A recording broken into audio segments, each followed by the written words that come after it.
Fairmont Crest is shaken by a silent explosion. The glamorous mask of power falls as a bloody secret is exposed, followed by the stench of betrayal and ambition.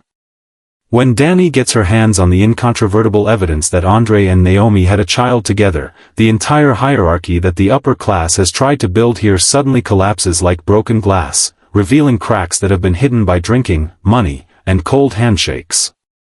This article not only unravels the betrayal between people who once swore to live and die together, but also traces the web of intrigue between love, money, and power, where every decision costs a soul and every secret is a fuse that can burn down an entire family. If you think you're ready for the truth, take a deep breath, because the rest won't save anyone. Dani felt her world implode in that instant, the truth closing in like a riptide that devoured everything she had ever believed. A cold sheet of paper, a few sterile lines of text, yet enough to squeeze the breath from the chest of a woman who once trusted that love and loyalty still had a place among the well-mannered masks of Fairmont Crest. Andre and Naomi had a child together. Not a rumor, not a threat, but living proof that could not be denied. In that moment, every memory, every promise, every late afternoon he had held her hand and spoke of the future evaporated like smoke.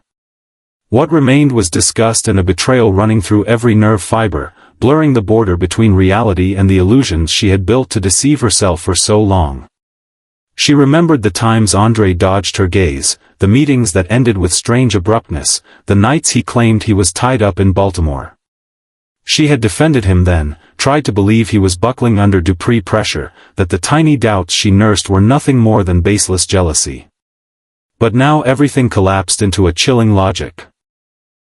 Naomi, the one who smiled gently and shared performatively warm lunches, had trampled every moral boundary. Andre, the man she thought was her last anchor in a life of storms, revealed himself as a coward dressed in tenderness, hiding guilt under a quiet voice and measured calm. Fairmont Crest had never been a sanctuary of purity. Everyone who lived there understood that power was always purchased at the price of trust and blood.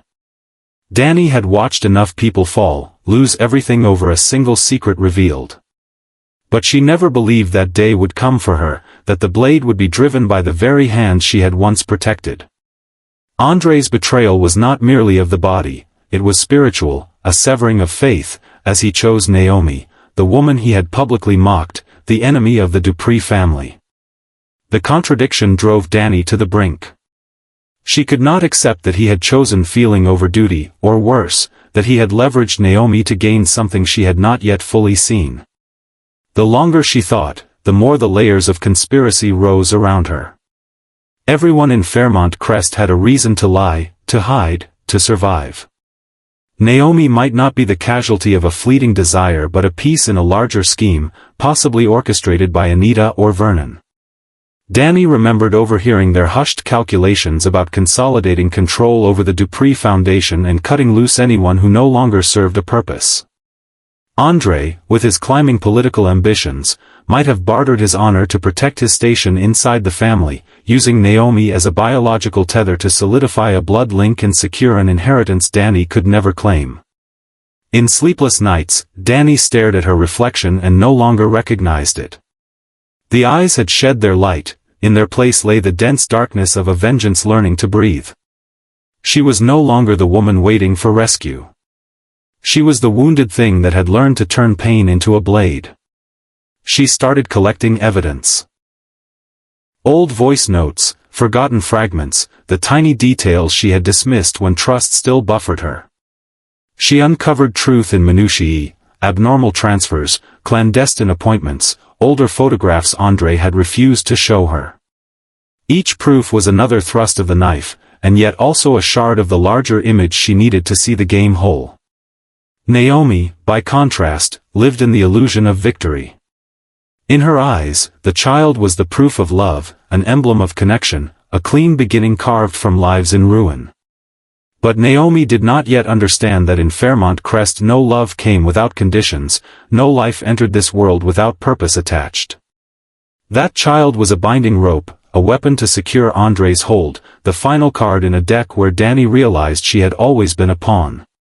The truth sliced like a razor, stealing Dani's breath. Yet instead of collapsing, she chose silence. Her silence rippled unease across Fairmont Crest. In the curated glow of the upper crust gatherings, smiles tightened, eyes flicked with a soft dread. They knew Dani was not easily broken. Silence meant strategy. She had no need to shout or make a scene, she required only the moment when a single tug would collapse the silk facade and leave them kneeling before the truth. Andre sensed the change and grew afraid without knowing why. Dani no longer challenged, no longer questioned, no longer tracked his movements. She smiled, and something in that smile chilled him. He understood she knew something, but he did not dare ask. In their world, the end of questions signaled that the answers had already been pocketed. He stopped sleeping, flinched at the phone's vibration, anticipated the slip he would inevitably make. Naomi, carrying a new life, could not escape her nightmares. Guilt breathed down her neck, but hope elbowed in alongside it, the misguided hope that Andre would choose her, that they could leave Fairmont Crest and start anew. Reality failed to listen.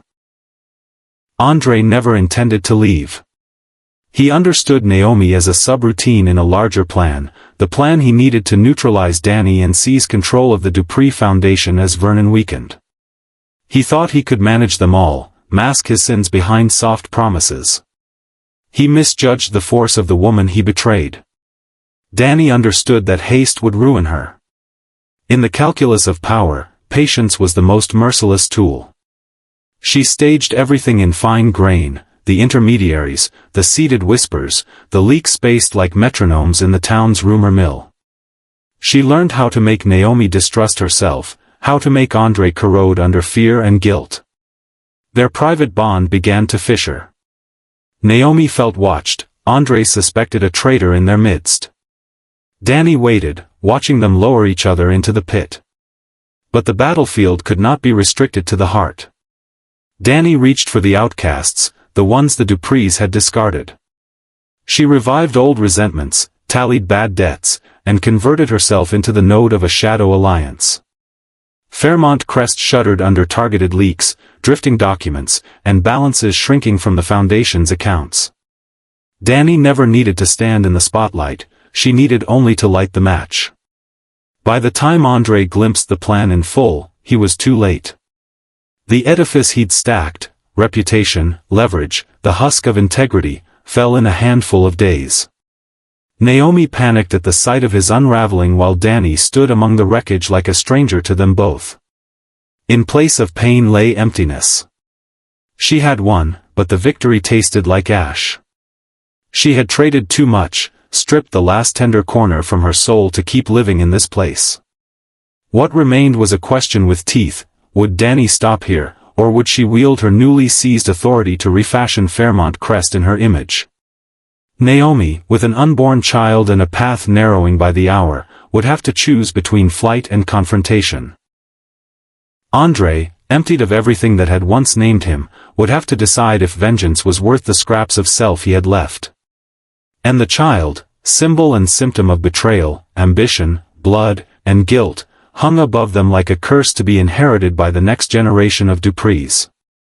At night, Dani stood alone on the balcony, looking down at gardens she had once mistaken for paradise and now saw as a scorched plot for wandering spirits.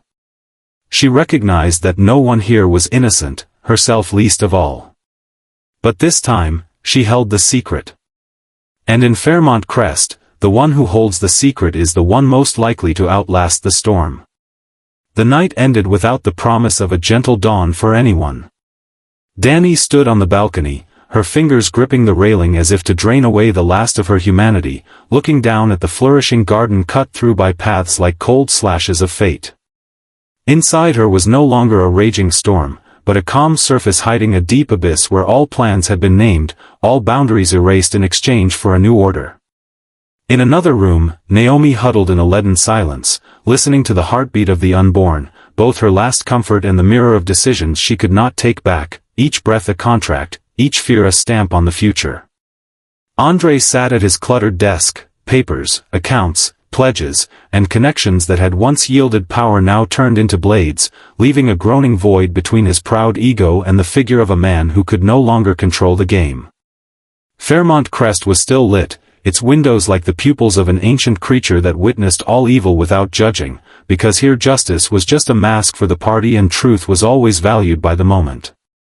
In the Foundation's archives, a few files were shuffled, a few numbers were out of line, a few signatures were prepared to appear at the right time, thin threads woven into a net that would close at the last minute, without noise, without announcement. On the edge of the city, the forgotten began to stir, smelling the blood of a fractured dynasty and following the path Dani had silently laid out, each step a reminder that power never disappears, it only changes hands. And as the clock hands touched the night, a very slight vibration passed through the phones of those involved, signaling that the chessboard had turned another corner, that tomorrow would be the next chapter where the strong must learn to breathe again, the weak must choose between survival and liberation, and the secret was only just revealed at the edge like the edge of a piece of paper. If they still believed in punishment or salvation, they would have to redefine it themselves, because from now on all roads lead to a single question: who is cruel enough to go all the way, and who will be the one to pay the ultimate price for the child who carries the blood of an irreversible mistake?